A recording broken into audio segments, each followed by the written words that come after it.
The first thing we do, let's kill all the lawyers. Henry VI, William Shakespeare. If only that were possible now. What's up, HorrorClix fans? Sarcanus here. I just recently added the Zombie Lawyer series to the HorrorClix wiki, and it got me thinking about this figure. The Zombie Lawyer is an interesting character in the HorrorClix universe. Let me share a little bit of insight into the story behind the flavor text.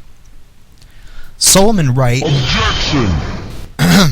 As I was saying, Solomon Wright was a prosecutor who was widely renowned for always getting his conviction.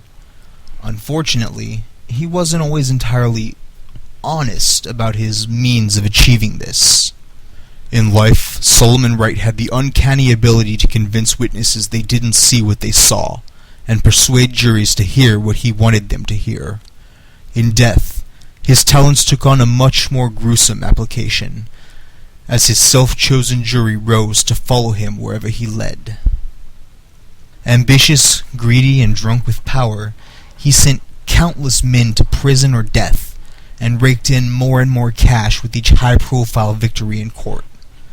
To him it was all like a game, and he wasn't about to be a loser. Solomon didn't think twice about taking up the case against a local vandal and suspected arsonist, now accused of murdering a bright and popular high school football star as part of some satanic ritual sacrifice. It was almost too easy. Nobody liked this punk, nobody wanted him on the streets, and nobody was going to believe his story about how he and his buddies had just found this dead boy and taken his organs for their sick little game of Ring Around the Rosie out in the woods. This son of a bitch was getting the chair for sure.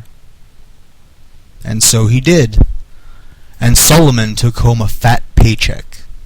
Unfortunately for him, he would never get to spend it, as the real killer soon showed up to deliver her own form of payment for services rendered.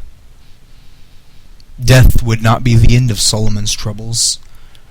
It turned out he'd pissed off the wrong devil worshippers. Keeping a vengeful eye on the man who'd sent one of their own to death, the now experienced corpse snatchers quickly snatched his corpse and hauled it down to their basement temple of Satan to try their hands at a sorcery more advanced than anything they'd ever attempted before: the raising of the dead. Oh, Solomon, poor deluded Solomon. Like your namesake in life, you were powerful, you were brilliant. But just like that Solomon old, you overestimate that power. You take for granted your ability to control. Like Solomon of Israel, you think you can contain, control, condemn a son of hell? You think you can send my brother to die because you were so charming when you were alive? You had the minds of the people in your hands to twist and mold like clay until the men of this land were sent to die for their crimes, whether they were guilty or not. Rest assured, Solomon Wright, we are not of this land. We are no mere men.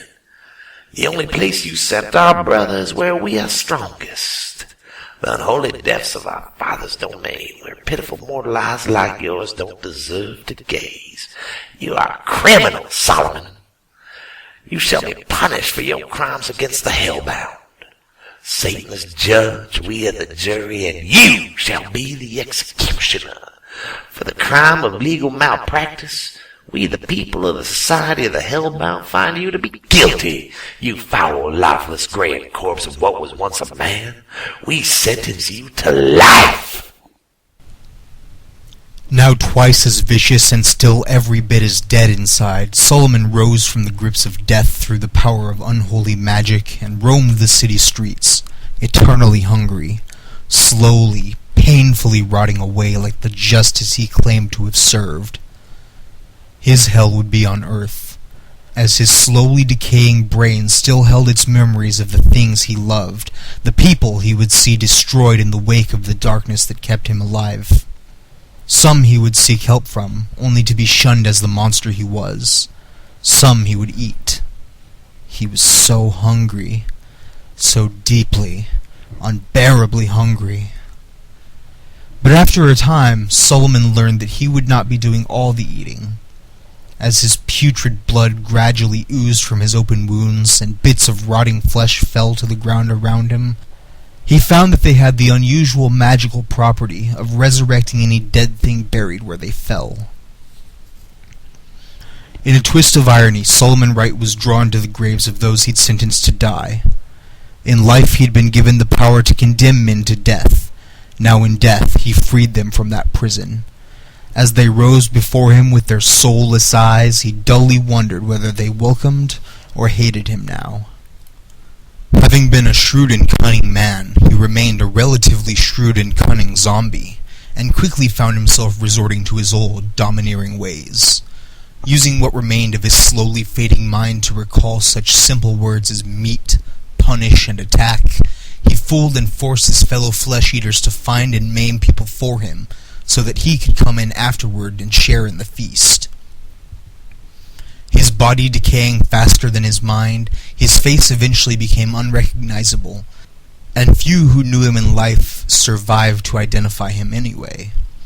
He may still be out there, somewhere in the world, accusing others of crimes they've already paid for with their lives. As for what the zombie lawyer brings to the courtroom, he can be a dangerous enemy, as all three versions of the figure can deal 3 damage, thereby helping to deal with invulnerable foes, and possibly inflicting some serious pain on defensively weaker opponents. The zombie lawyer also has the distinction of being the only HorrorClix 1.0 monster with threaten power, which allows him to be given a move action to damage a friendly zombie that's stuck on an hourglass click instead of moving. I wonder what that would sound like. Food, get away. I eat you.